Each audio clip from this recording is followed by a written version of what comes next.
Yan, kumusta mga kapitik? Nandito tayo ngayon sa Tagaytay City Hall. Napakaganda. Parang Baguio. Ito po ang Tagaytay City Hall. Napakaganda. Wow. Parang nasa Baguio. Ito po ay malapit doon sa Sky Ranch. Malapit tayo sa Sky Ranch, guys. So sinamahan ko lang po si Bal saka si Milot at nagpapa-register na yung birth certificate ni Emilio. Dahil dito pinanganak, kaya dito nagpapa-register. Okay na? Ayos, tayo. Saan daw naman next? Malapit sa Meralco. Okay. Ngayon pala ay nagpa-notary lang dyan, no? Ganda dito. Ngayon lang din ako nakarating dito. Parang hindi munisipyo yung labasan eh. Parang bahay laang. Ayan mga kapitik. Nandito naman tayo sa Meralco, Tagaytay. So malapit daw dito yung registration. After po sa munisipyo ay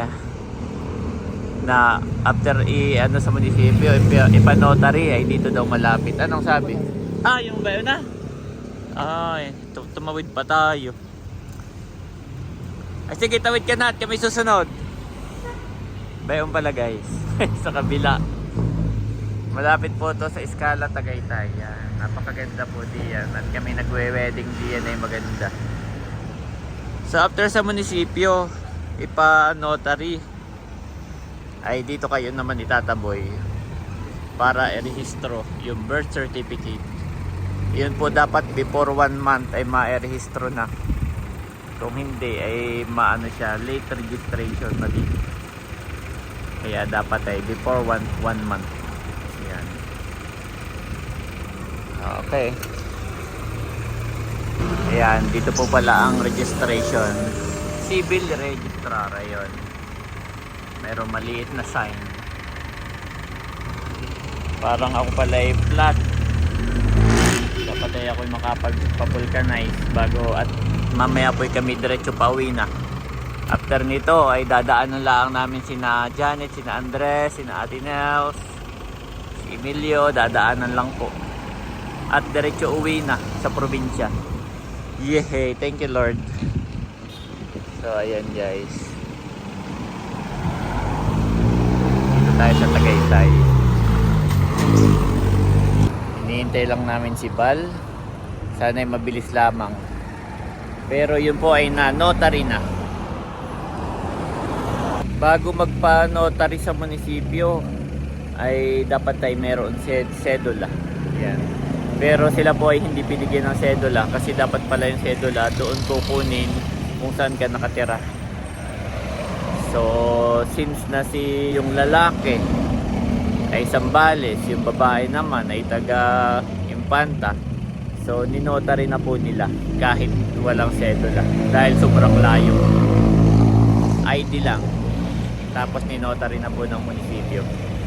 So after nun, yan, registration para sa birth certificate ni Emilio. Ayan po, okay na, mabilis lang pala. Mabilis lang po ang registration. Kasi kami lot, nakali kailangan pa, hindi na pala. Hindi na namin pinababa. You are watching Terra Shoot TV. Enjoy this video. Kamusta mga kabeshi at mga kapitik? Welcome back sa aming YouTube channel. And for today's vlog, finally makakauwi na po kami sa probinsya. Thank you Lord. Ayan, at magpapagas lang muna si Daddy. Bali sa unahan po si Daddy, tapos si Ate Nels. At kasama ko dito sa gitna si Andres. Ayan, tulog na tulog po si Andres. At ito naman si Emilio. Si Emilio po ay naka-car seat. Naka-secure din naman siya. At saka siya ay naka-seatbelt din. Katulad ni Andres. At dito sa gitna ay ang baby natin na nasa tiyan ko pa lang. Sa likodan po si Bal saka si Melot. Bali si Melot naman ay nakahilig at comfort siya nun. So, mga every 2 hours, ang plano namin ay tumigil, mag-stop over muna, at saka magpadede muna si Camelot. Ayan, at saka para makarga din si baby, para hindi siya all throughout ay nakahiga. Daddy, nakakatuwa sila nanay at excited na kay baby Emilio. Gusto nang magkaroon ng dinner mamaya doon kila ate. Gathering agad. Nagchat-cherik. At sabi, ano bagang dadalhin naming mga ulam. At plano'y doon maghapunan. Nagsasalubungin niyang, welcome home, baby Emilio. Ay sabi ko, yabay, cancel muna. Wala munang mga ginaganayan. At bawal kay baby. Pagdating doon ay doon muna sila sa taas. Bawal muna ang bisita, lalo na may mga upo at sipon. Apo. Kaya hindi muna tuloy. Saka na lang mga kapamilya at mga kapatid. At si Baby Emilia ay magpapalakas muna at magpapagaling. Ang ating baby, tulog na tulog po. Hindi po. Ayan si Andres, tulog na tulog. Seatbelt naman po yan. Si Emilio naka-seatbelt din. Oo, si Emilia naka-seatbelt din. Bakit? Nakakamiss si Andres sa ganitong na stage. Nung kami magta-travel ng probinsya, naalala ko dati si Andres ay 3 months old. Tapos siya ay naka-car seat. Tapos mami, hindi pa natin hinahalikan si Andres ay pagdating sa probinsya. Kami nagtatawa. Huwag yun ang halik. Ay, gulat na gulat ko. Naalala ko sa amin. Naalala ko nga yun, Daddy. At sila kakakain lang pa man din ng panpusit. May gilat si Andres na may hindi siya masela noon. At siya na may... Siya may bakunan na noon at siya 3 months old na. Kaya si Emilio ngayon ay wala pang bakuna. Kaya tayo mga naka-face mask ngayon sa sasakyan. Kami pa yung lahat naka-face mask. Kami palaging nagsasanitize. Kaya kailangan pong ingatan kapag mga wala pang lalo na't newborn baby. Naalala ko nga yun nung halik-halikan ni ate si Opa, hindi niyo pa ito hinahalikan. Ang sarap kayong halikan ng baby. Sarap nga naman humalik sa baby. Nakakagigil. Ayan mga kabeshi, kami pa ay mag-drive thru na lang dito sa pinakamasarap na favorite ni Daddy at ni Andres. Gising na si Andres.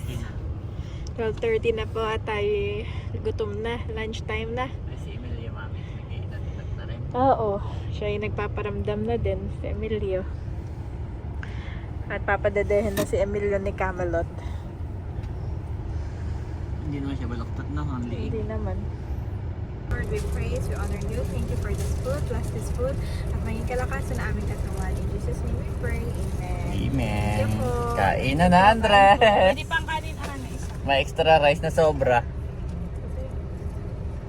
Kain na Andres.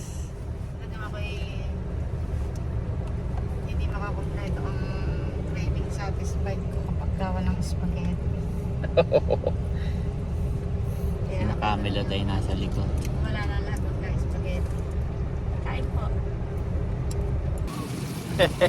Nahihiya. Kami po ay nag-stop over guys para kumain. Kaya nakakain na ang lahat. Si Emilio na lang nagpapadede. Ang ate Milot para kay Emilio. Dito po ay napakaginhawa. Masarap. Kami nakakain na. Ang nakain na lang ay si Janet at saka si Emilio.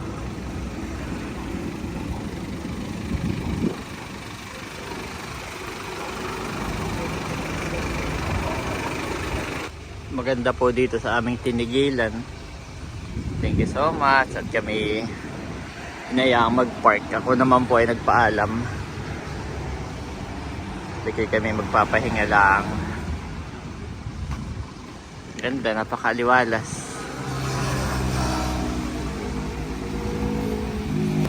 Nakain pa ang mami, ha?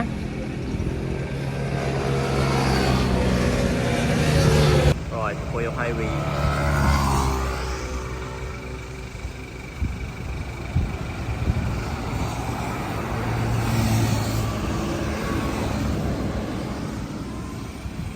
bilis ng sasakyan.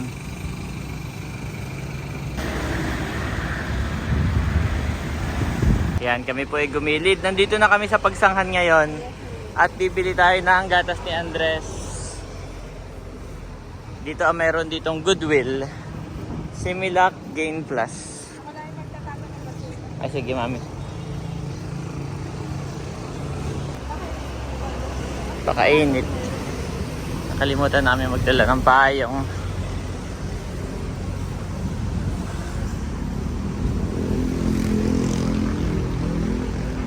Ayan, Goodwill. Ako na lang mami ang bibili ha, mag-toilet ka na. Nandito po ako sa Goodwill. Ayan, pagsanghan. At yun yung aking bibilhin. Similac. Ayan po ang ating Similac Gain Plus. 1 to 3 years old. Ayos. Ito ang aming pangalawang stop. Stopover.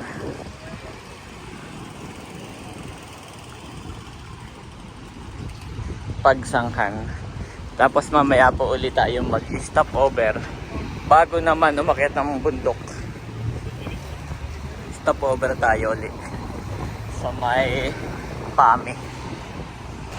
Ayan mga kapitik, nakababa na kami ng bundok. Thank you Lord.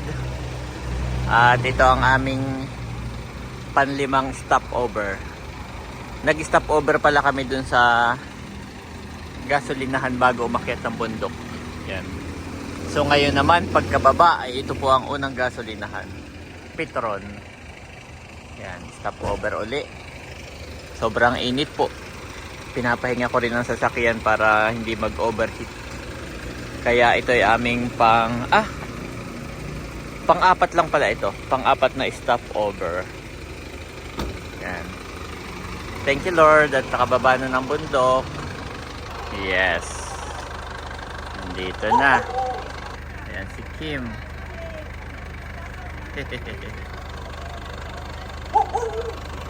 Dito na si Emilio, pababa na. Ayan po si Ate Nels.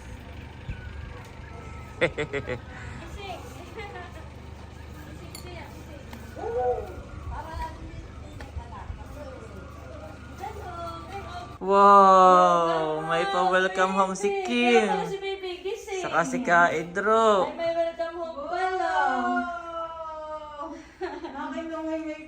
Oo. Doon kayo ah. Pipicturan. Welcome home, Emilio. Wow! Welcome home.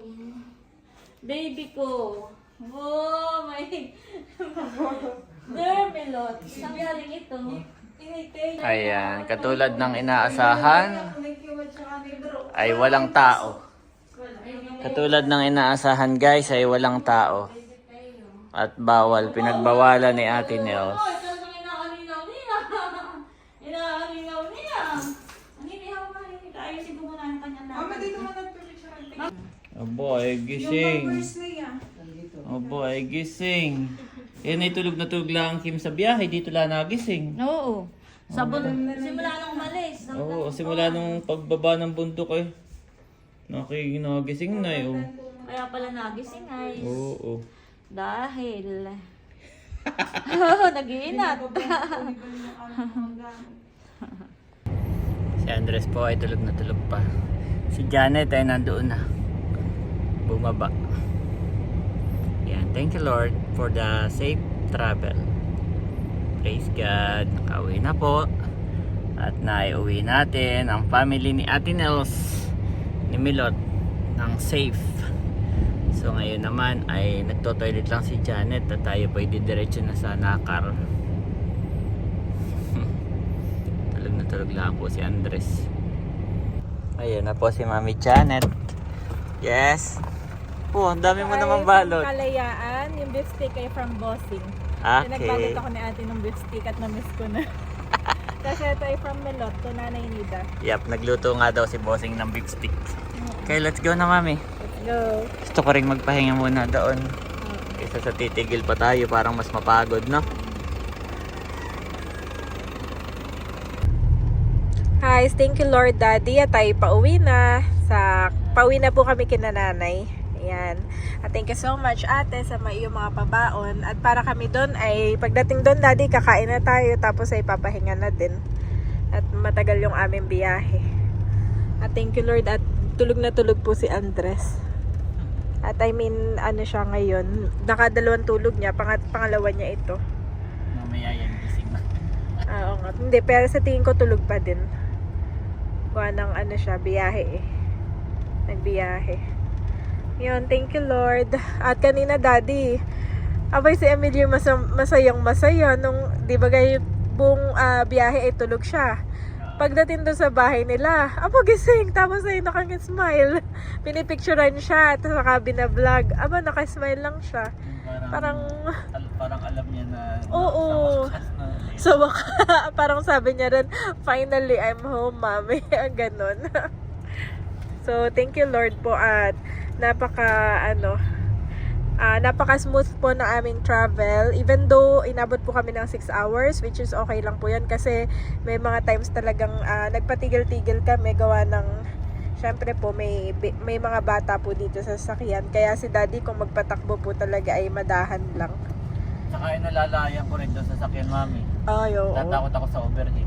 Sobrang init. Sobrang init po talaga kanina, lalo na po yung parting Laguna. Tumatagos yung At init. may nag-message sa akin ngayon lang.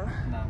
Sobrang init daw talaga today. Yes. Talagang sa group chat namin ng iba kong beshies, iba daw talaga yung init today. Kaya thank you Lord at itong sasakyan mo daddy ay may nag-comment nga eh.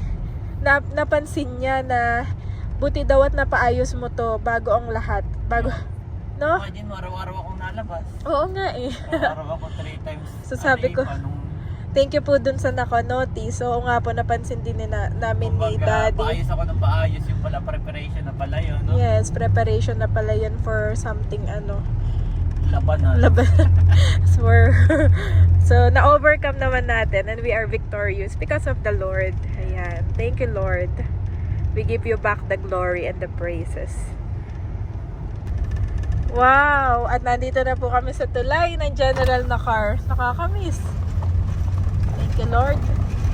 At parang dito na talaga kami nakatira. No, Daddy? Ito na yung namimiss namin.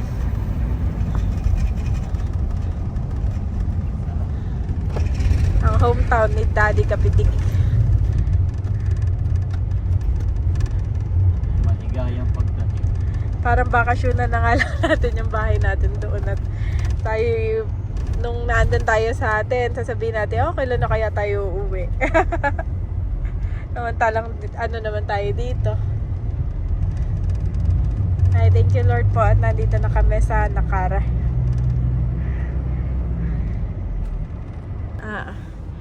Saktong gising na Andres. Kakadating lang natin, no? Dito na tayo sa bahay ng Lolo at Lola. Good job, my boy! Wow! Sakto ang gising, mami. Sakto. Good job, my boy! Sakto. Good job, my boy! Tara na, baba na tayo. Good job! Sarap ng tulog, oh. Walang kaiyak-iyak pagkagising. Yehey! Nandito na kami sa bahay. Thank you, Lord. O, yan ang pasalubong ni Ate Nels.